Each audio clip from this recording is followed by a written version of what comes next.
that's just not how I see it. In my mind, when I look at this, I see it coming from places like China. Some of these cartels working in concert with the folks to get the precursors here and then put it all together. Yeah, there's a lot of money on the line, but there's also this whole idea that you could weaken the United States, China, by doing this. And in fact, I believe they are. I believe that's what part of this whole ordeal is all about. China learned from the British pushing opium on them, Brian says in the chat. Interesting thought. And yes, you'll know more, obviously, as it continues to unfold, and we'll bring this. But I believe this is one of the reasons, again, you're going to see more and more on these boat strikes. You're going to see more, and then people wondering, like, what's on the boats? Well, it's another reason to bring that into the forefront. People talking about where fentanyl comes from. Well, yeah, there's no fentanyl like pre-made on the boats, but they're probably precursors. There's probably other things as well. Cocaine, they cut that stuff. From what I understand of fentanyl, they'll use that and other things. That's the thing that's so dangerous about this particular weapon of mass destruction, as he talks about. It is very sick. But they'll put it in all kinds of things. And people, like I said, don't even realize, they don't think they're taking anything out of the ordinary. And yet there they are, getting sucked into this thing that, I mean, you come in contact with it and you're out. Unless you got some Narcan. And by the way, just a small amount could take out an entire city population. So that's the latest on that. But I've got this press conference, Brown University. There's continue to be so many questions about this. What exactly happened? And they are mum, man. They are silent, which tells me there's a lot going on here that they know that they do not want to release for whatever reason. Part of that might be that they know more about who did this. They're trying to find that individual, and so giving out more information would hinder that investigation. So I understand that may be part of it. Again, because they just released yesterday images, pictures of, but there's somebody who was. He said, wait a minute. I saw this press conference where they're saying, you got all these cameras and you can't show us more images? You're telling me you don't have more images of the individual? I mean, some of the reporters, and these are like local reporters in Providence, are just getting fed up. They're fit to be tied with what they're learning from the police and the mayor there in Providence. Now, there's a report the shooter yelled something right before his shot came in. Can you tell us what that was? Yes, part of the investigation, John, and we'll, yeah. Now, the only reason I asked... Yeah, I'm looking at the body language of the chief. There is it seems like a local reporter who's asked the question, and the chief is saying, John, saying his first name, and he's kind of like nodding, like, you know, we can't tell you right now, but you stop on this question. He's kind of, you can watch, if you see this behind the scenes live stream, Facebook, Twitter, X, Rumble, Getter, Locals, YouTube, we're all over the place. JustinBarkley.com as well. You can see the video, and then later on you'll be able to go back and watch it if you like to. We don't care how you watch or listen. We just want you to be here, and that's really why we do all of this. We want people to be able to get the news, the stories, the context. You won't hear anywhere else. But this guy is kind of giving him the old, look, I've seen this. I've been on the other end of it a time or two. Look, you play nice right now. Tell us what that was. Yes, part of the investigation, John, and we'll, yeah. Now, the only reason I asked that, though, is... You can see the eyebrows go up, and John knows he's getting it, whoever John is, because then he says, well, the only reason I asked that is so he's trying to appeal to the chief now, but this is why I'm asking it. There's a reason. For instance, like with the Unabomber, his brother recognized the writing, so it's possible. That's a local Providence reporter. A friend or family member might recognize if the person said something that was significant.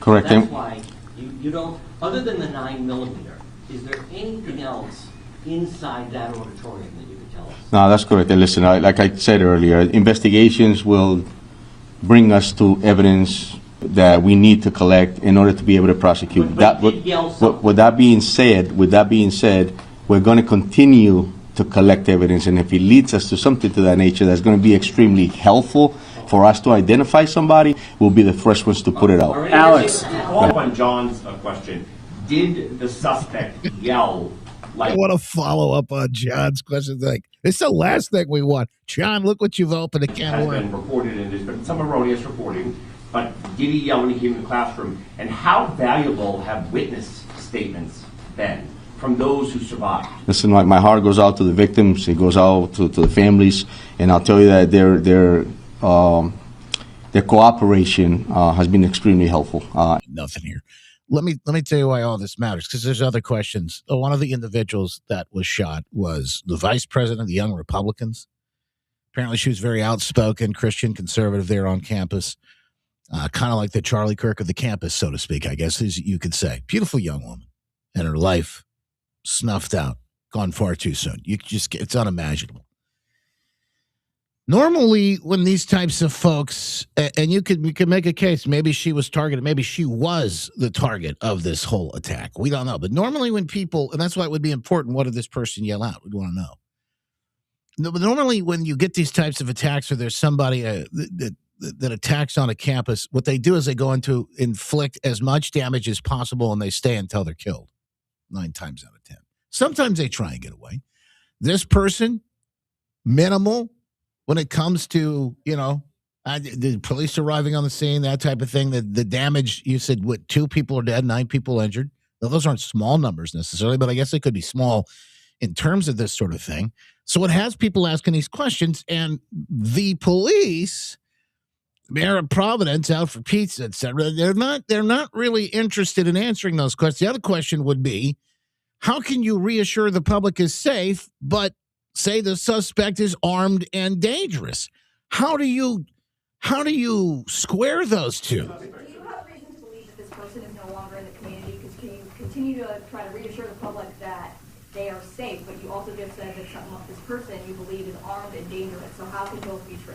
Well, yeah, right, and that's something that's unknown. But like the mayor stated, I'll tell you that we have enhanced enforcement in that area. We have, Steph stated earlier, we have a lot of officers in the area, so in that sense, it's going to be safe. But however, as well, I just want to remind the community that our priority in law enforcement and in the city is to keep our constituents safe, keep them informed, and to keep them committed, to understand that we're a professional, we're dedicated, we're going to put somebody in handcuffs, and we're going to continue to do this job. So I want to...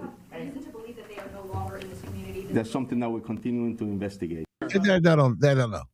They don't know. According to the reports, they don't know a thing or two about any of it. And apparently, I don't know how the people of Providence are more upset right now at these folks. And I understand there's certain things they can't tell us because it would hinder the investigation, but they need to say that, and they need to be very open. Yeah, it's safe. We don't know who it is. We don't know why he did it, but it's totally safe. He's armed and dangerous. You can go on about your life. It's not funny. They said things were safe before he decided to attack the school. Incredible, folks. You can't make this stuff up. But again, if it goes against the narrative, that may be why you're not getting any answers right now. Fascinating conversation. One we'll continue to have. Of course, you can join us anytime. Jump in today on a bright, sunshiny Tuesday. Back after this. Call Justin now at 616-774-2424. That's 616-774-2424. West Michigan Live with Justin Barclay on News Radio Wood 1300 and 106.9 FM.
It's West Michigan Live with Justin Barkley on News Radio Wood 1300 and 106.9 FM and on demand anytime on the iHeartRadio app. Here are your headlines from the Midwesterner this Tuesday, December 16th. I'm Robin Poffman. Governor Whitmer's Michigan ranked 31st for economic freedom in 2025. Michigan's 30% growth is significantly lower than of neighboring Midwest states. Lyon Township residents learned about a data center project next to a residential area 3 months after it's approved. Plans for the center approved by the township's planning committee in September, but some residents who live by the 172-acre site say they only recently learned about this project. And it turns out the two terrorists, father and son, who opened fire on Jewish people celebrating Hanukkah in Sydney, Australia, pledged their allegiance to ISIS. 2 homemade flags, along with explosive devices found in their car. The two killing 15 people, including a Holocaust survivor, a rabbi, and a 10-year-old girl. For these stories and more, visit The Midwesterner at themidwesterner.news. Hi, I'm Congressman John Molinar. I supported the One Big Beautiful Bill to permanently extend tax cuts for middle. All right. Welcome in, folks. We appreciate you being on the behind-the-scenes live stream today. If you're watching on Facebook, Twitter, X, Rumble, Getter, Locals, YouTube, let us know. Say hi. Jump in the chat and say good morning. Love to hear from you. Our Freedom Fam VIP is rocking and rolling with this morning. Tim the Road King Mando's in the house. Kelly's here as well. Hemi, good to see you. Lots of folks. Critter, Patriot Dean, a couple of lifetime VIPs, founding lifetime VIPs in the house. And I appreciate you guys.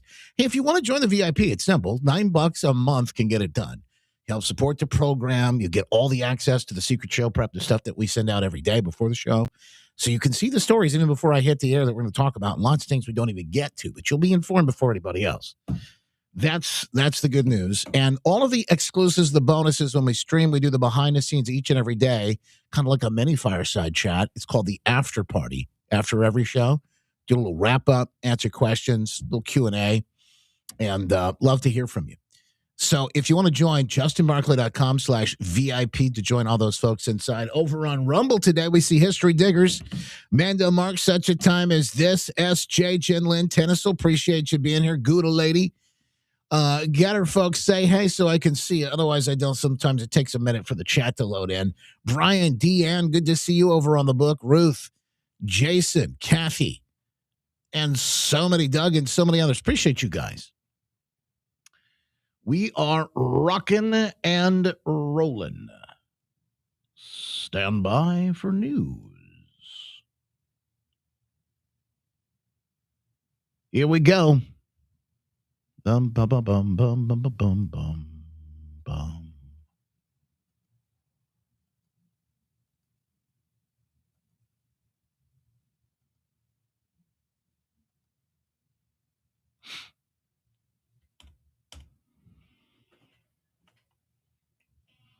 You can join the program at any time. Love to have you on the iHeartRadio app. Just click that little microphone button next to the play button and sound off. A Tech Tuesday, rocking and rolling. Data centers at the top of the list. We got so many of these popping up throughout Michigan, around our backyard as well here in Kent County. The stories you won't want to miss coming up in just moments. Just lock in with us. We'll check our news bottom of the hour here in just a moment as well. Staying up to date with all the stories can be tough. But we do it every day with the folks and the help of the folks at the Good Feet store. Staying on my feet and, yes, on your toes. For these stories, always easier. They can help you with comfort as well. The folks at the Good Feet store are ready to help you today. And maybe it's time to get in even before the holiday parties get cranking here in the next couple of weeks. Think about all the preparation, all the just going back and forth to and from. We've got a little bit of a holiday celebration. We got that happening today as well. So, folks, stick with us. We'd love to see you in comfort through it all. We got a good fight to fight, and the Good Feet store can help you get through it. 28th Street, right in front of Costco in Grand Rapids, or in Portage on Westnedge in front of Kohl's. So make sure you stop in to the Good Feet store today and tell them we said thank you. In fact, for all of the support and the outright help. We couldn't do it without them. And you too. Back in moments. We're firing it up. We'll hear our bottom of the hour news straight from the Wood Radio newsroom next.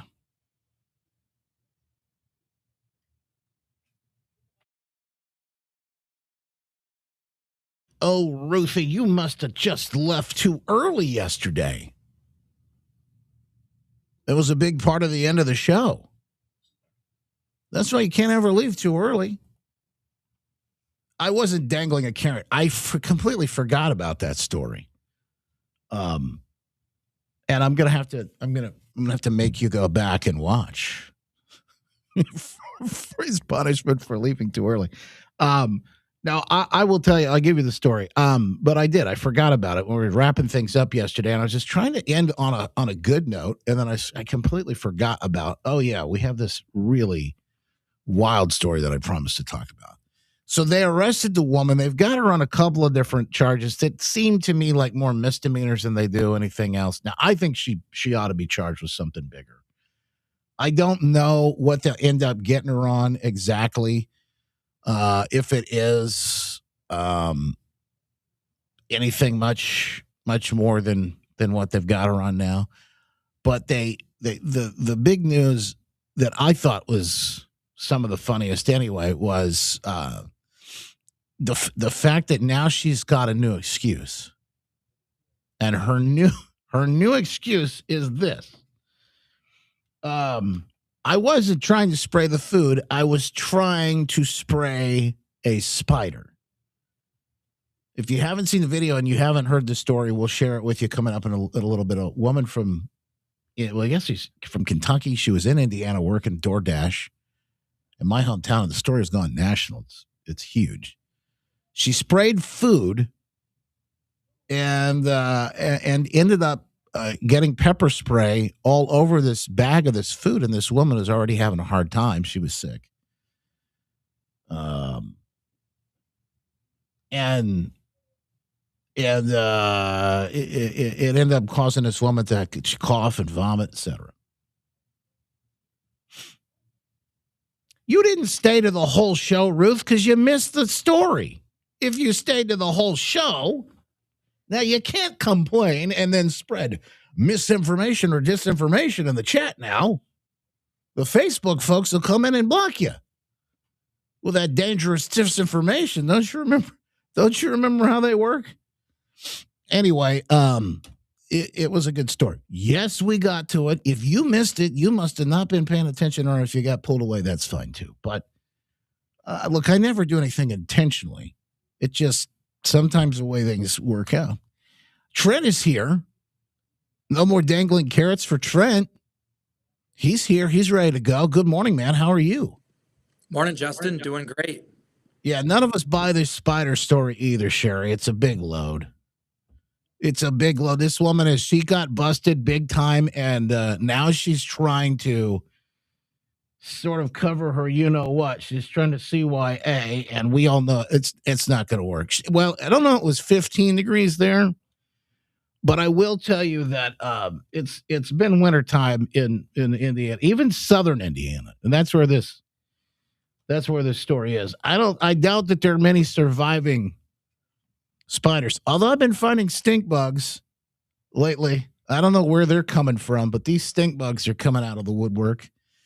Hey, appreciate you being here with us, Trent. We got data center stuff really at the front and center of what we want to talk about today. It's a story that, again, you and we discussed. This isn't going away anytime soon. And we've got one that was just put on hold and lull here in our own backyard. Ruth, you missed it. Sweetheart, I don't know what to tell you, but you missed it. I definitely did it at the end of the show yesterday. I mean, I even played video and everything. It was one of the clips that we ended up pulling for the show, actually. Hang on, I don't want to argue with you, but I'm just telling you, you missed it. Let me see. Yeah. Here's a clip from the show yesterday. She's now been arrested. That's the update. It was one of the viral clips that we play that gets, distributed afterwards. I don't know. Go back and look it up. But anyway, these data centers are a big story. Trent's going to talk about that. He'll land on not only the one in Lowell that they decided to put, sort of table, but there's already one that's rolling behind the strings. We got this in the Midwesterner today. It's Lyon Township. Residents learning of a data center project 3 months after the township approved it. What? This might be the new model for these folks, especially if you see what happened in Lowell, where it got so kind of controversial that they had to table it. But there's one big one that's set to go in here in Kent County. I believe it's Gaines Township. Microsoft is rolling on through. And this stuff has folks really concerned for a number of different reasons. We're going to talk about that and what those concerns are, and is there anything we can do to stop it? And then the other question is, maybe some folks don't want to stop it. I'm all for if people want this stuff, if they want it in their backyard, then maybe they have to have votes on this. I don't know exactly. You think about the best way to do these things. But we're going to talk about the reasons that people are concerned and how it all stacks up, and maybe what the reasons people say we need this stuff. Well, we'll do it all coming up with Trent in just a little bit. Plus, we've got something that Trump is set to hire 1,000 new people. This is huge. Elon Musk news and more, and it's all coming up in just moments. Thank you, Trent. Hang on, folks. We're back on the air in like 20 seconds now. Don't miss a minute. Don't miss a minute. I'm telling you, that stuff happens so quickly here. It really does. Don't miss a single minute of the show. We don't want you to miss out. We are back in just moments. Here we go. Recommendations for any individual. Hey, it's Glenn Beck, and you're listening to West Michigan Live with our good friend, Justin Barclay. The Glenn Beck program coming up at 10 on Wood Radio.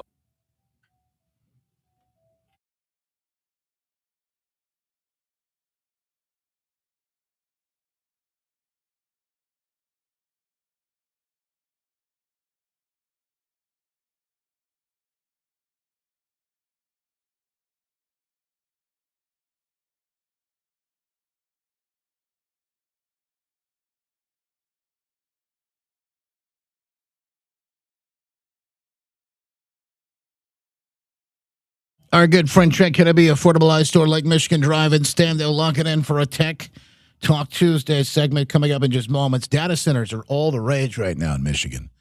And some people, speaking of rage, are sort of enraged by them all. And it's a story that needs to be highlighted because this isn't going away anytime soon. It's how some of these folks in some of these areas, the companies, even the maybe some of the state, we'll say the governor for sure, are going about this that really have folks concerned.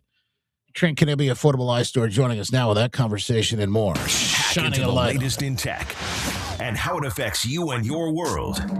This is Tech Talk Tuesday on Wood Radio's West Michigan Live. All right, let's dig into it, folks. Digging in right now. Appreciate you being here with us. Our good friend Trent Kennedy is in with us as we speak. And like I said, Trent, there's a story floating around right now. It's on the Midwesterner. We had this earlier today. And what's wild is Lyon Township, where this took place. These residents are already learning about these data. This is one particular project, the data center projects that are picking up a lot of controversy right now. This one, they learn about its approval 3 months later. You can't make this up. Good morning. Welcome in, Trent. How are you? Good morning, Justin. So let's walk through this story, but also the broader angle of what's really going on with these data centers. And the thing that I think people have most problem with is they're not included in the process. Some people may want them. Some people may not want them. I think it's going to be very similar to like power, like energy that we have. Essentially, we're going to have to deal with this on a very big level at some point to compete on the world stage, but also just for our own purposes right here in our own backyard. We're going to have access to power for industry, for our homes, for whatever it might be, for whatever reason, maybe even powering these data centers. And we need to do it in a way that doesn't, put us all in the poorhouse for trying to just pay our light bill. That has to get addressed. But nobody, if you ever think about this, ever wants a windmill, solar farm, coal plant, gas or nuclear. Nobody wants any of those things in their backyard, but we all need something. So this is kind of along the same lines. The conversation that happens here, I think, needs to take place where people have to be well informed. They have to be well educated so they can make the best decisions. But ultimately, they ought to be involved in the process. That didn't happen here in Lyon Township, it sounds like. But let's dig into the whole conversation. Bring us in, Trent. Yeah, just a lot of good points that you touched on there. We'll try to go through a few of them. So, communication. Justin, think of your small business, medium business. They use press releases. They use, if you're a retail store, you have a grand opening, you tell people weeks, months, years in advance of your opening to promote what you're doing, to gain publicity, to tell people because it's exciting, it's positive. It's complete opposite for these kind of big projects.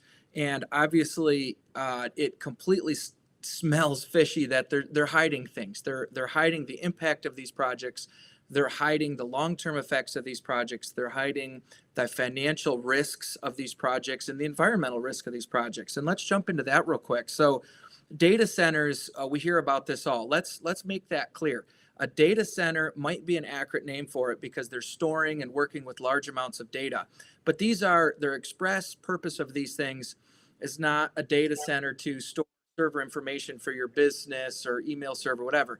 These are AI hubs. The majority function of these systems, these server farms, these data centers, so-called, are AI hubs. So maybe we should call them AI centers instead of data centers to make it crystal clear what the intention is, goal is. The next thing let's talk about real quick is the size of these. It's really hard to cut through and figure out how big is this project? What's the scope of this? So this current project in Dorr is proposed at 270 megawatt.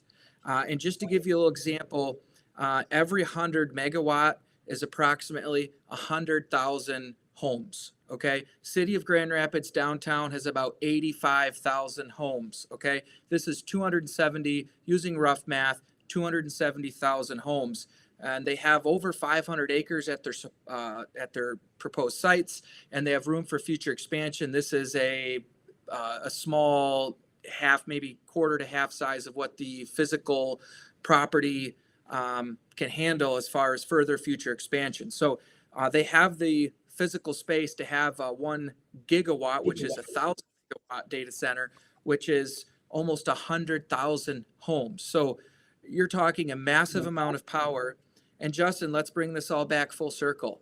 What if this AI center doesn't work? Where did the money come from to fund this? Where did all the resources go that built out the physical infrastructure, the parking lots, the building, the servers, the racks, the storage?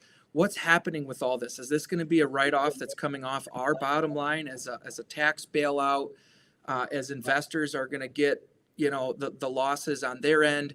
If this fails, Justin, look at the past years of things that went boom and bust. Think of when the cannabis industry took off in 2018, 2020, right in that time frame.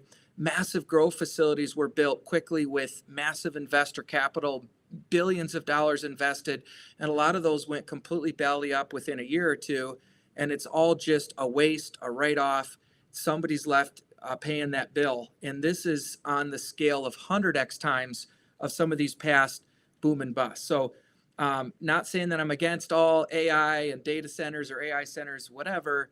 I think we need to really understand a lot better who's holding the bill for this if it fails. And if we can't even get basic information ahead of time to start that vetting process, to start to understand the impact on our communities, what this looks like for us, that's a really scary proposition when you're talking about 10 to 20 times or 100 times the power requirement of all of the houses in downtown Grand Rapids prior worth of power. That's crazy. All right, so let's talk about, so part of this, this is a really good point, but it's just barely scratching the surface. Part of this is where's the power going to come from, the power of these?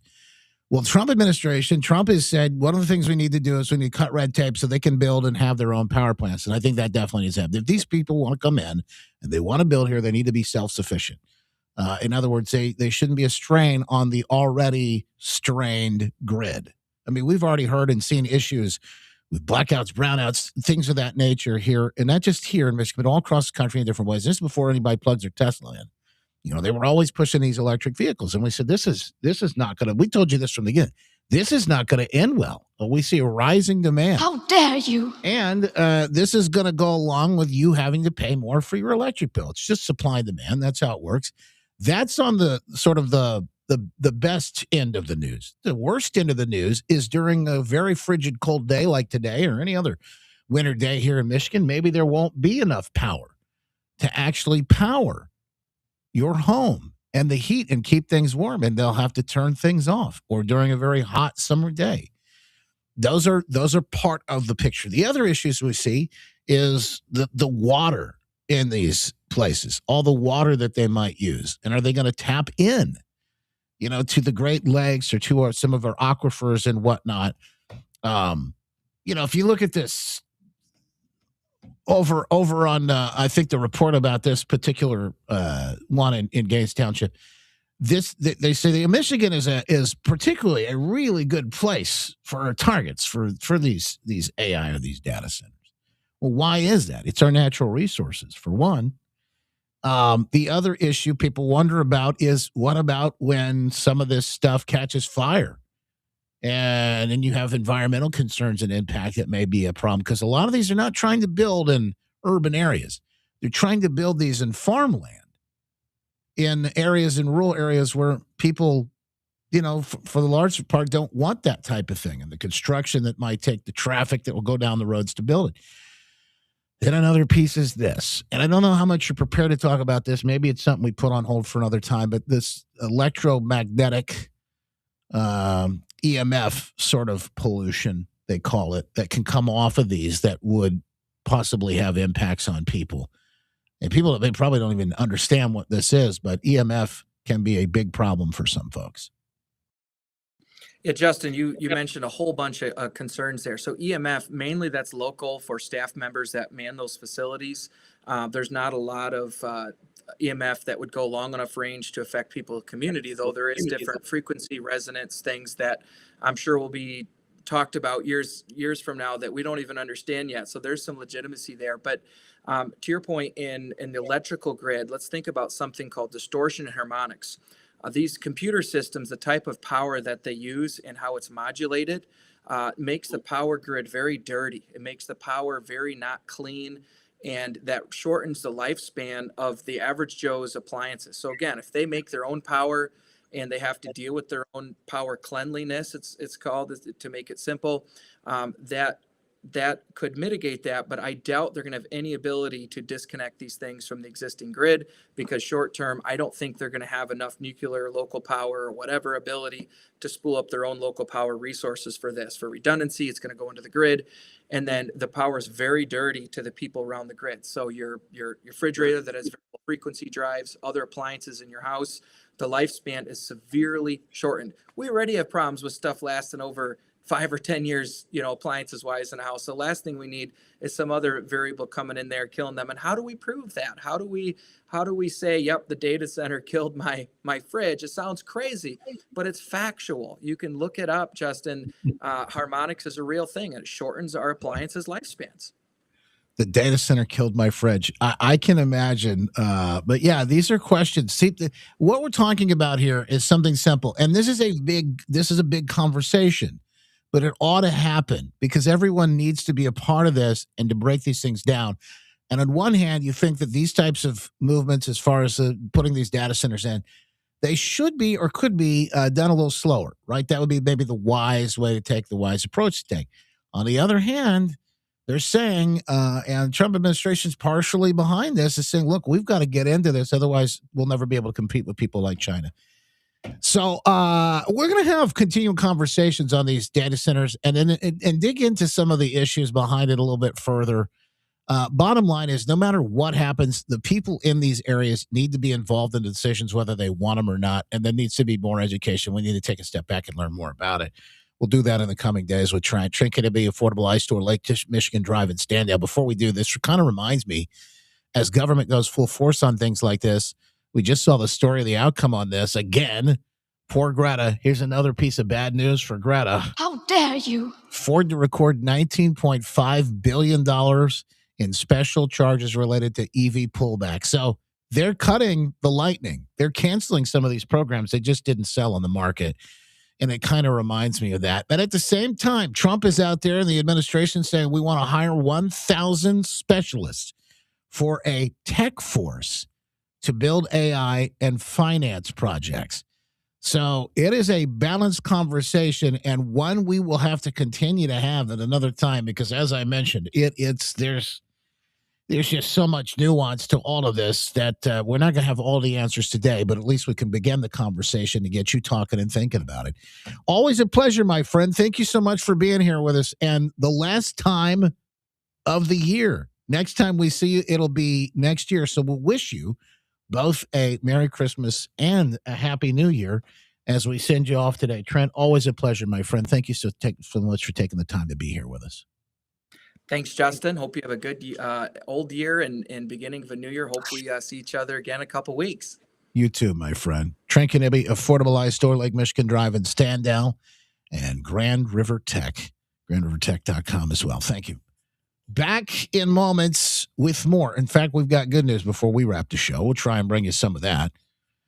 Glenn Beck program and an after show still yet on the way, as the fastest hour in radio flies right by.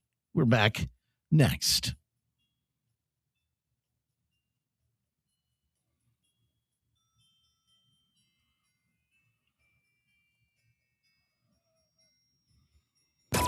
Setting the record straight.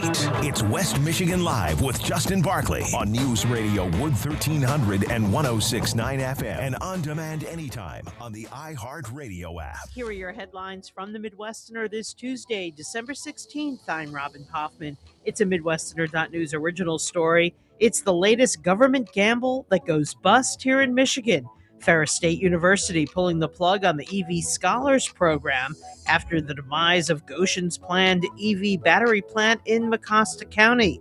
This despite close to $700,000 from taxpayers. Governor Whitmer's Michigan ranking 31st for economic freedom in 2025. Michigan's 30% growth is significantly lower than that of neighboring Midwest states.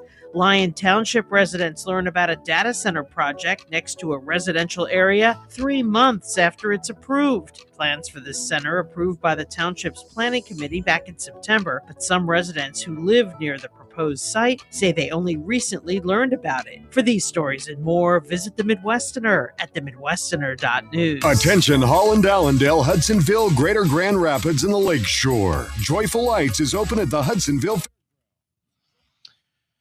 All right, folks, appreciate you rocking and rolling with us. We got so much still yet to come this morning, and like I said, we're barely scratching the surface. The first hour just flies by. It's the fastest hour in radio. Hey, by the way, quick reminder for you, Mike Lindell running for governor in Minnesota, and Mike, probably could use all the help he can get right now. He's been in the fight for years.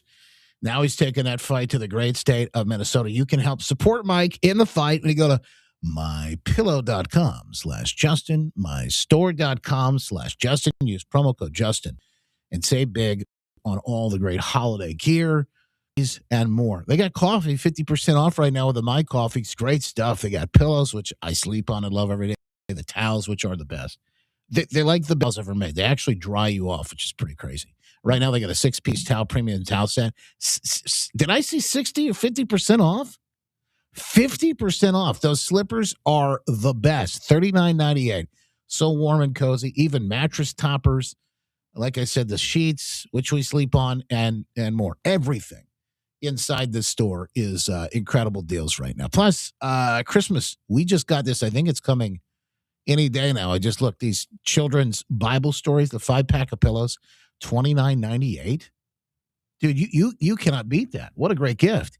And if you got grandkids and multiples, you get for the grands, think about this. Those pills are like $6 a piece. They got the Bible stories, the story of creation. There's Genesis, Daniel and the lion's den, Jonah and the whale, Noah's Ark, the story of baby Jesus, all of the stories that your kids are going to recognize from the Bible and there. MyPillow.com/Justin. If your house has had the same furnace for 15 years or longer, you probably know it's coming. If your furnace starts making noises, humming, buzzing, rattling, your room starts heating unevenly, or you start seeing increases in your energy bills, then it's definitely time to call ProTech Heating and Cooling. Hey, it's Justin Barkley. The team at ProTech is knowledgeable and professional, and financing is always available to make purchasing a new furnace that much more affordable. So don't wait. Contact ProTech today. Online at ProTechGR.com. Set Wood Radio is a preset now on our iHeartRadio app. Powered by Michigan Auto Law. Auto accident attorneys. Visit Autolaw.com. That's Autolaw.com.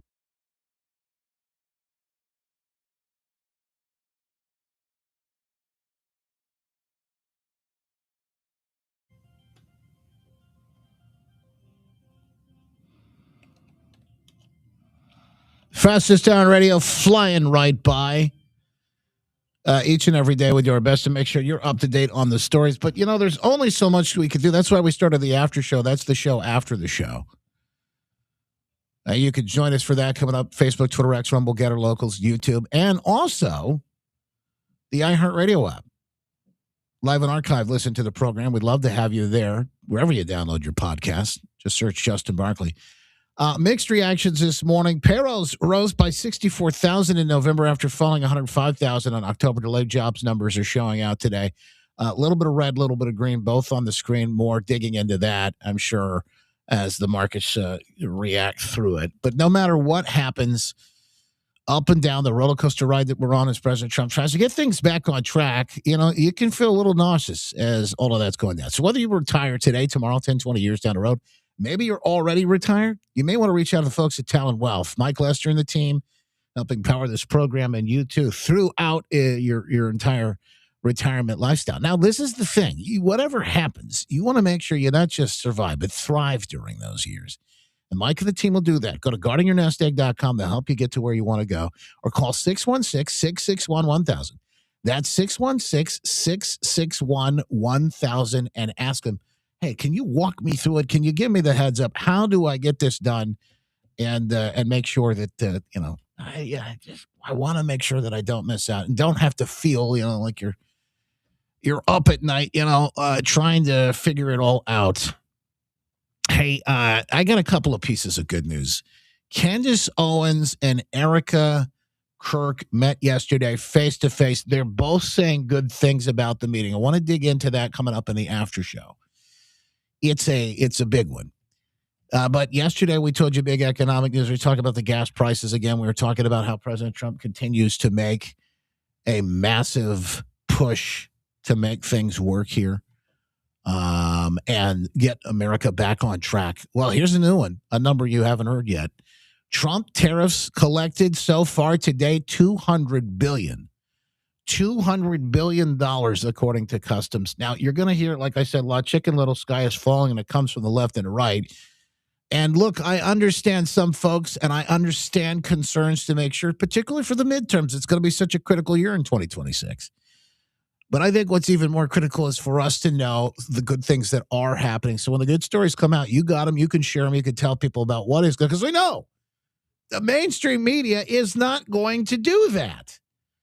They're just not going to do it. They don't want to give him any help at all. They'll keep everyone in the dark. They'd rather do that. Anyway, that's it for us today. The after show is coming up next. The Glenn Beck program firing up in just moments as well. In the meantime, we're wishing you the best. We can say it, I think, right?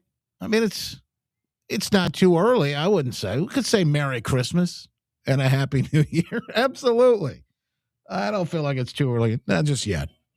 Make it a great one, folks. God bless. Our Father, who art in the heavens, hallowed be thy name. Thy kingdom come, thy will be done, on earth as it is in heaven. Give us this day our daily bread. Forgive us our trespasses, and we forgive those who trespass against us. Lead us not into temptation, but deliver us from evil. And the kingdom, power, and glory forever and ever. Amen. Amen. WOOT Grand Rapids, WOOT FM Muskegon, The news is next on Wood Radio. An iHeart radio station.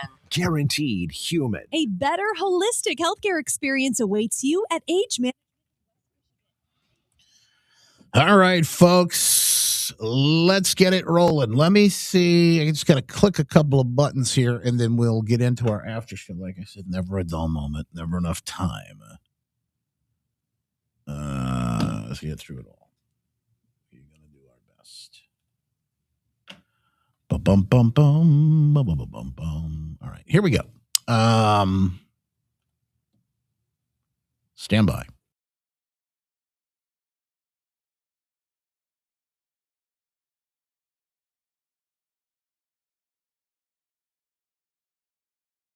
Get ready to strap in. It's going to be a heck of a ride. It's like drinking from a fire hose. Never a dull moment, but yes, you'll hear the stories you won't hear anywhere else, and we appreciate you being here with us for them today. I'm Justin Barclay. Yeah, welcome into the after show. The show after the show, folks, is rolling. Full speed ahead. Hey, what happened yesterday? Or the receipts brought, or something else that was maybe even more powerful yesterday when Candace Owens and Erica Kirk sat down with each other. Well, it's only time I think is going to tell on this, but we do have some details. I want to fill you in on this meeting that was highly anticipated and expected. I know I asked folks to pray for it as well. And well, I do have some good news to get to as well. Right now in this situation, Brown University, they're still on the lookout for this guy. They say everything's safe. Everybody's safe. There's nothing to see here. He might be armed and dangerous, obviously, but no, everybody could go back to normal. Lots of questions still surrounding what happened at Brown University over the weekend. 2 killed, 9 still wounded in the hospital. And some of these folks, the police, et cetera, still just not really willing to give too much information about what happened. And I think maybe they're protecting the narrative. I think that might be some of what you see happening right now. Again, the folks lost in this scenario, one of them was the vice president of the Young Republicans, a beautiful young girl that had her whole life ahead of her. It's just incredible to see when you look at the stories on this, what exactly took place. And again, the fact that we don't have much right now. We don't, here's what we know. And that also, let's see if I can show that picture again. This is a guy. This is the picture they have. It's not very clear. It's not a very good photo. You'd think they'd be able to do it. But it's not very clear. This comes, by the way, at the same time we have this story that pops up yesterday. This might be one of the biggest, any other time, any other day in age. This might be one of the biggest stories of all time. The FBI stopped the New Year's Eve terror plot by radical leftists. By the way, those eyes in that photo show you all you need to know. It's probably some, woke white woman, college age. She was probably indoctrinated at one of these indoctrination camps. Look at those eyes, put on meds and all the rest of it. You know how it is. It's just so sad. Chanting death to ICE, death to America. These people wanted to blow things up in L.A. of all places on New Year's Eve. This is the same time. Now, you've got to know. I'm not telling you this to scare you. What I'm doing is I want to prepare you. I want you to know the playing field and the news that these folks aren't going to share. Read the nightly news. Lester Holt's probably not going to talk about this. Jake Tapper might miss. Wolf Blitzer might miss this one, you're telling me? Anderson Cooper. He may not get to it as well. Isn't that something? Isn't that interesting? Yeah, you can only imagine. You can only kind of wonder why. Wonder why that is. Providence, Rhode Island, of all places, and the young girl who they took her life far too soon. This young girl, it's so sick. It's so sad to watch. She had her whole life ahead of her. Her whole life was in front of her. Her name was Ella, by the way. Ella Cook. She was 19, the vice president of the Brown University Republican Club. Young Republicans. And there's her photo. Just so sad. What a waste. You imagine. And again, they still can't. They're having a hard time. Having a hard time locating, having a hard time finding out who did this. I don't believe that. This day and age and all the tracking we've got on everything, I just don't believe it. So we're able to thwart a terror plot in L.A., but we can't find this guy who's out on the run now in Rhode Island. The four defendants are Audrey Carroll, 30 years old. The pictures, I think we have them somewhere. We'll put them up here. Audrey Carroll, 30 years old. Zachary Aaron Page, 32. Dante Gaffield, 24. And Tina Lay, 41. Each from the Los Angeles area. These people have been radicalized, folks. Radicalized. Each is charged with conspiracy and possession of an unregistered destructive device in violation of Title 26, United States Code Section 5861D. This is what Glenn's been talking about for years, and it really is. It's the mix between the commies, right, the left, the leftists, and the Islamists. And by the way, they diametrically opposed to one another, but they are uniting. It's just really wild. You go to one of these countries, you know, that these folks claim that they're aligned with, and see how long any of the especially the social stuff they want to see happen. See how long that flies. We intend to file additional charges in the coming weeks as we finish reviewing the evidence. The defendants are all radical anti-government members of the Turtle Island Liberation Front, which, according to their own social media, is an anti-capitalist, anti-government movement that calls for their associates to rise up and fight back against capitalism. One of the leaders of the organization, defendant Audrey Carroll, helped organize an even more radical faction of the group called the Order of the Black Lotus. Each of the defendants charged today was also a member of the Order of the Black Lotus. Carroll described this group to her co-conspirators as everything radical. As detailed in the federal complaint, which we will now make public, in November 2025, defendant Carroll created a detailed bombing plot to use explosive devices to attack 5 or more locations across Southern California on this upcoming New Year's Eve. Carroll and her co-defendant, Zachary Page, led the effort to obtain and build the bombs and to recruit others to join in their plot. Carroll's bomb plot was explicit. It included a step-by-step instructions to build IEDs or improvised explosive devices, and listed multiple targets across Orange County and Los Angeles. Here's the photo if you want to see. These all 4 in custody. Audrey Carroll, a.k.a. Asigniak, Black Moon. These people. Look at the eyes. Oh, this is the one. This was a guy. Zachary Page, a.k.a. A.K., Ash Kerrigan, Cthulhu's daughter. This is a trans individual. Holy smokes. That's the let me go back so you can see the photo that I was talking about. Go look at the eyes. You can always see the eyes of these people. That's who I was talking about. That's who this is.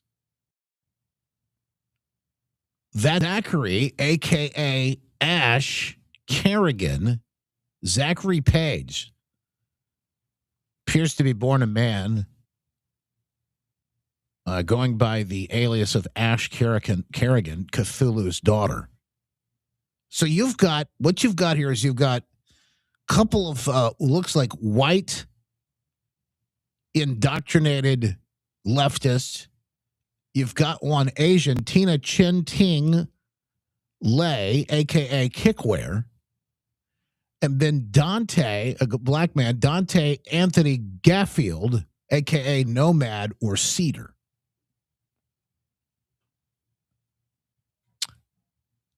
You're seeing is the mainstream news going to talk about this? Must have missed it. Must have missed that that report. At the same time, that was discovered. We got this person roaming the streets in Brown University. We have no idea who they are.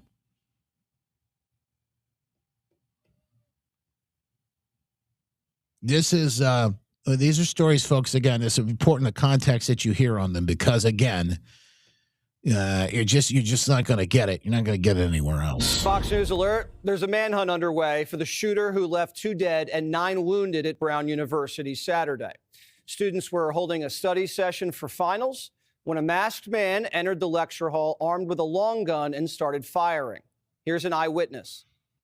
I was standing in the front, so as soon as he walked in, he immediately saw me and I immediately saw him. And then I look to my right and I see a bunch of students running down the stairs, running out the door, jumping on the ground, just whatever it takes to stay alive. When I saw him, I saw a gun. I genuinely thought, like, okay, this is the end of the road for me. How soon did he start shooting after he entered the room? He just started shooting right away. There was no hesitation. That guy and about 20 other students ducked behind a long desk inside the auditorium and just waited for the gunshots to stop. The AP says around 40 rounds were fired. This went down around 4:05 Saturday afternoon in Rhode Island. Brown University didn't send out an alert until 17 minutes later, telling students to shelter in place. And not a single one of the sirens on campus went off. Apparently, the Providence police and campus safety officers didn't make it to the scene of the crime in time to apprehend the shooter. Students were locked down for 9 hours, crouching underneath desks, barricading themselves behind their beds, texting "I love you" to their family, while police went door to door.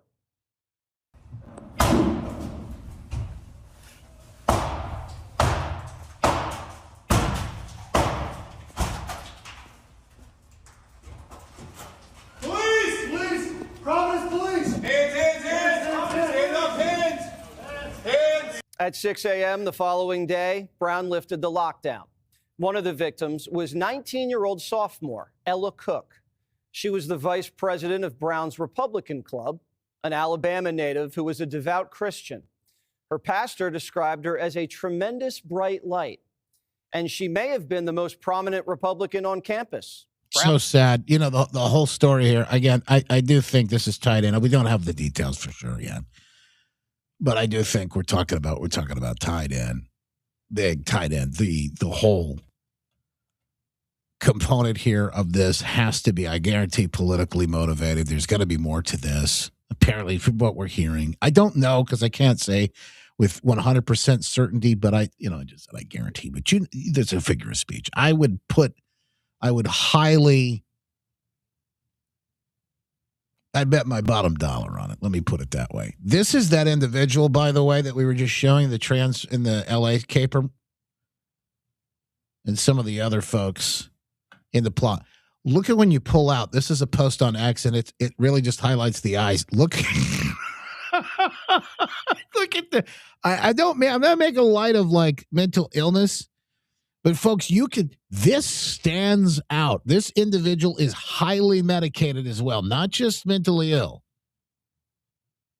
This individual's on something. This is incredible. And here's what we're talking about, by the way. You want to talk about good versus evil in this country and what we're talking about on our young people and why this whole fight is so important, because it really is. Fight for the young people. Look at the picture, the image. The guy wants to go blow everything up, thinks he's a girl, highly medicated, it appears, at least, allegedly. These are all still allegations at this moment, right? But juxtapose that one. Just go back and forth to the Christian conservative victim, Ella, vice president of the Young Republicans there at Brown, that was killed. Is it not clear? Is it not been more obvious than ever before that what evil is up to? What it is doing? and why it's doing it? The thief comes only to kill, steal, or destroy. And that's what we're watching. That's what we're watching play out. But the good news is, no matter what these headlines, and they are horrific, that God is still on the throne. In fact, I've got more stories. I've got more good news. We're going to get to some of these in just moments. First, this is Ford CEO. Joe, look, the last couple of months have been really clear to us. The EV market shrank to about 5% of the U.S. market, but more importantly, the very high-end EVs, the $50,000, $70,000, $80,000 vehicles, they just weren't selling. And we had planned a full EV lineup, but we also have hybrids, and we learned a lot about the market. And we think it was the right time to listen to the customers. We evaluated the market, and we made the call. We're following customers to where the market is. Not where people thought it was going to be, but where... No. Not where the government pushed us. This is Ford CEO talking about how they pulled the Lightning in some of these other cars that nobody was buying. Nobody wanted them. The market is correcting. And Ford, as you see, just another example, say, well, we're going to finally now we're able to make our own decisions here. We're not being pushed in this direction. By the way, in 28, if you elected Gavin Newsom, you're going to slingshot right on back there and probably with a fury that we never experienced before. That's where we're headed. That's why 28 is so important, and thus 26. So you may say to yourself, what the heck is going on now to make sure that we can win in 26? Glad you asked. The president in a moment yesterday taking time out during the press conference to talk about something very important, election integrity. Would you like Republicans next year to just use reconciliation to do with healthcare exactly what you laid out, and they wouldn't have to worry about Democratic votes? Well, that or knock out the filibuster. If you knocked out the filibuster, it would all go away, but we have a few people that wouldn't do that. It's crazy. Look, we should knock out the filibuster. And if you did that, we'd get voter ID. You'd have no mail-in voting, all things that make our elections dishonest. And you'd get a lot of other things having not even to do with voting.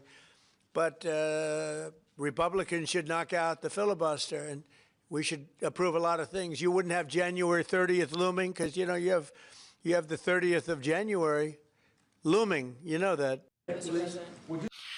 He's also been talking a lot about lately. In fact, I had one of these quotes, and I don't know where I saw it, where it went, but he had one quote that I thought was particularly interesting that he said, by the way, there's more coming out on this in the days ahead, more coming out on the days ahead when he's talking about election integrity. It was the Tina Peters. He just went in on the Colorado governor. The poorly run state of Colorado, with a governor who's incompetent, and frankly, with a governor that won't allow our wonderful Tina to come out of a jail. I want you to notice the optics here, because this has a lot to do with what we're watching. Okay, so number one, he's there to talk about classifying fentanyl as a weapon of mass destruction, and look who's behind him. You got members of the military. Now he's talking about elections, and look who's behind them. Members of the military. Make no mistake, this is intentional. In a high-intensity jail because she caught people cheating on an election, and they said she was cheating. She wasn't cheating. She went over, she looked at one of the election scams going on, and because she did that, they put her in jail for 9 years. The governor of Colorado is a weak and pathetic man who was run by Tren de Aragua, the criminals from Venezuela, took over sections of Colorado, and he was afraid to do anything. But he puts Tina in jail for 9 years because she caught people cheating. And when she walked over and got involved in it, they said she was cheating. She wasn't cheating. She caught people cheating on the election, 2020. Listen. Along with a lot of other people that cheated on that election. You'll see that coming out more and more. But you'll see that coming out. A lot of with other people who you'll see that coming out more and more. There's a lot happening behind the scenes that I don't think we even fully understand as he, speaking of behind the scenes, who's behind him? The military, members of the military. Again, optics, stuff means a lot. It means a lot. Big breaking news in the Maha world. We're going to talk about this more tomorrow. Maha Missy with an update on this story you will not want to miss. Walmart has just made a big move. So the nation's biggest retailer embracing the Maha movement, Walmart, currently working on making its store brand food free of food dyes and 30 other ingredients. From Bentonville, Arkansas, the headquarters for Walmart, Fox Business' Kelly Saberi is looking at that. What'd you find out, Kelly? Hi, Bill. Welcome to Walmart's Culinary Innovation Center. This new building is 23,000 square feet where food scientists, chefs, and people like you and me taste test these foods. Now, this is a massive undertaking as the nation's biggest grocer, and each of these products has its own unique challenges. Take candy, for example. Not only are they taking out the colors of the original product, but they're also working out both the taste and texture, which we know is equally as important. And it's one of their top-selling categories. So let's take the sour worms, for example. They have titanium dioxide in them, and now they'll take that out, which removes that pop of neon. New versions use things like spirulina and turmeric for the color, and if you can believe it, I think the new version actually tastes better than the original. Whoa, listen to this. You ever think you see Walmart doing anything like this? Make America healthy again. The movement is underway. So I asked, how will Walmart, such a big company present in 9 out of 10 homes, change the way Americans eat? They tell me their decisions are dictated by the consumer, not the other way around. Customers are turning Wait over. a minute. Is this the market again? You just heard Ford say that the market didn't want these electric vehicles. Now you have the market saying we don't want this junk in our food anymore. That package, that bag, or looking digitally at those ingredients more than they ever have. More than half of the customers are actually very in tune and looking at those ingredient labels. And they wanted simplicity, they wanted transparency, and they wanted things they could pronounce and that they understood. The part that I found most fascinating is the idea that they're aiming to keep their costs exactly the same. 70% of their Wait. We were told they couldn't do this stuff. We were told they couldn't do what they're saying that they're going to do. We were told that there's just no way, that's just not going to happen, you know. And now we're finding out it can be done. And in fact, it has to be done because the customers are demanding it. Interesting stuff, folks. We'll talk more about that in the Maha update tomorrow. Along with a few other stories that you just aren't going to want to miss. The movement's still alive and well. They had a conversation yesterday. They sat down. Candace Owens and Erica Kirk sat down yesterday. From what we understand, it went really well. The full details on this story are really kind of, they're still hidden. I know Candace is supposed to do another, I think, an update on a show today. You will you'll hear more of this. I'm certain from her and probably from Erica at some point. But they said yesterday they were going to meet before they went through with any additional live streams or anything else of that nature. Erica said had a very productive. By the way, they both call the thing productive. Had a very productive conversation with Candace Owens. More to come from both of us. Looking forward to AmFest this week. Time to get back to work. Candace writes, Erica and I had an extremely productive 4.5-hour meeting that I think we both feel should have taken place a lot earlier than it did. We agreed much more.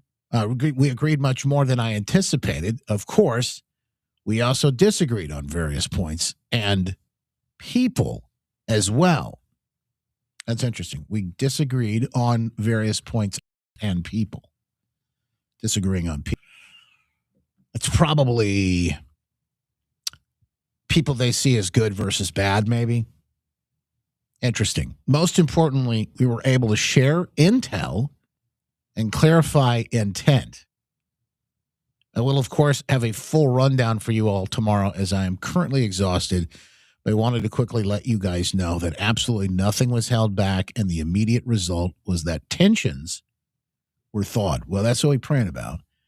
And thank God. Now I did, because a lot of this division, we've talked about this before, is causing some massive fractures and quakes. Now, here's the problem. There are going to be people that are not going to be, and you may even not be satisfied by this. Who knows what's going to happen? I mean, I've heard any number of thoughts and theories about it all. Who knows what's going to happen? I can't tell you with any certainty.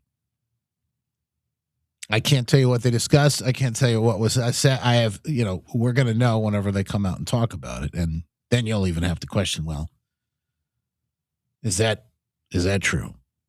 It's just a matter of time, though. The good news is they are getting together and they are talking. They're having the conversations that need to happen in this particular situation. Gosh, I know this, when you talk about, would Charlie want this to happen? And the answer is no. Charlie wouldn't want people fighting like this. You have a massive moment after his horrific death, his assassination, where people come together, and we did see, I'm convinced, a bit of a revival sparking from, not just that moment, but also the memorial that took place. Just incredible. The gospel was preached to 100 million people or more. I mean, it was a massive audience. So all of that just to say that I think, as we realize, again, we wrestle not against flesh and blood. It's not people that we're fighting with or even over. Sean says, are you sure you can trust Candace Owens? First of all, my theory or thoughts on all of these things and people have never changed, which is, in God we trust, all others pay cash. The guy who wrote the Christmas Story movie, that's his line. And Gene Shepard is his name. And you're about to see it wall-to-wall on television soon here in the coming days. But I absolutely can't agree more. I put my trust, my hope, my faith in the Lord. And in men, I kind of use the Reagan, trust but verify kind of thing. So I don't necessarily trust, but I say, yeah, we'll see. We'll see. That's kind of how I look at it. All right. Speaking of good news, we got it more just to get some of you black-pilled Chicken Littles again set up again for another big squawking. I'm surprised. It's relieving actually, because prices in Washington are so high. So it's really nice to be able to fill up my tank with like $30. Another local saying this Christmas miracle couldn't come at a better time. Yeah, very happy, especially with the holidays coming up and the talking about low gas prices here, by the way. Traveling, the expenses, it adds up. So low gas prices especially, it helps a lot, especially with the big family. Yeah, I'm surprised. Yeah. This is Arizona, by the way. They're in Yuma. And they've got someone from Washington. Hey, by the way, Jason, how much is gas in Washington right now? How expensive is it? I would imagine it's pretty high. All of those real lefty type of areas, California. If you look at the map, it shows like where gas is under $3 a gallon. It's like kind of all in the center. It's all this red, like in the center of the United States. It even includes Michigan, which is kind of wow. Jessica said I paid $2.50 something per gallon last night. Isn't that nuts? I saw that yesterday. I was like driving. I go, wait a minute, is that a real price? I had just filled up for like $2.60 something, and I was like, man, I kind of felt like bad, like I missed out. I can't believe it. But it's incredible to see the prices as low as they are, and I have a feeling we're going to continue to see them get even lower as the days ahead. Yeah.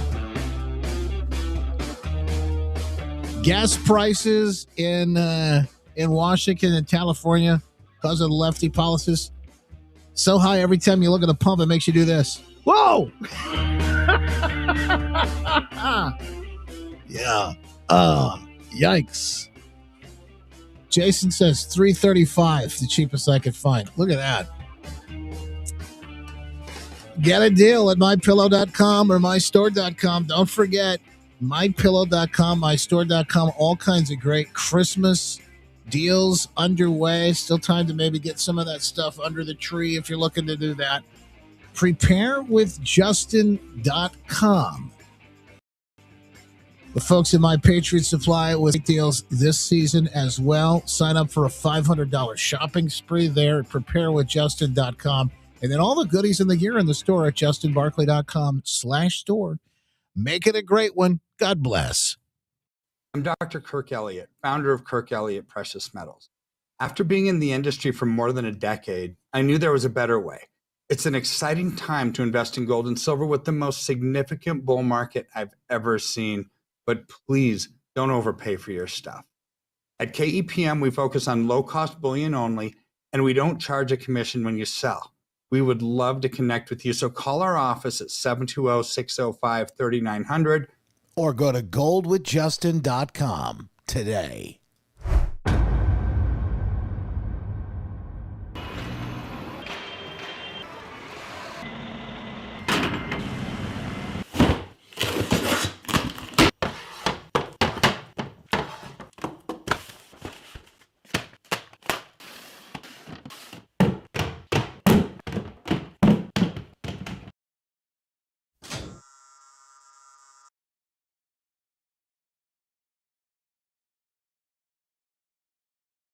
And joining us for their very own transformation to make America healthy again. You want to make America healthy again? You got to start with yourself. I know this. I've jumped in the challenge, and I cannot wait to get going again after the first of the year. I'm going to do another phase. As I've got a big goal, want to hit it. My wife and I'm down over 30. My wife is down 23. I think I just incredible how good you feel. I don't think you realize how bad you were feeling when you get started with the folks at My Pure Health Solutions. Missy and the team, Maha Missy, ready to help you, walk you through the process. It's real simple. Go to healthwithjustin.com, schedule a free conversation with her. You can have a real quick conversation about how these things are going to work and what you'll be doing. You're eating real food. It's probably the simplest thing I've ever done. No boxed, pre-boxed, mixy stuff or anything like that. No, it's real simple. It's easy, and the results speak for themselves. So you can see the folks on the website that have had all these great success stories as well. Healthwithjustin.com. People that listen to this program and some of the others across the state as well. Our good friend Trucker Randy, who's down almost like 100 pounds. Incredible results up north. Steve Gruber, lots of folks seeing great results with Missy and the team at My Pure Health Solutions. Go to healthwithjustin.com. That's healthwithjustin.com, but do it today so that you can feel great, lock in your rate, and you'll be ready to go at the beginning of the new year with us. That's healthwithjustin.com. Do it today. We'd love to see you help make America great again.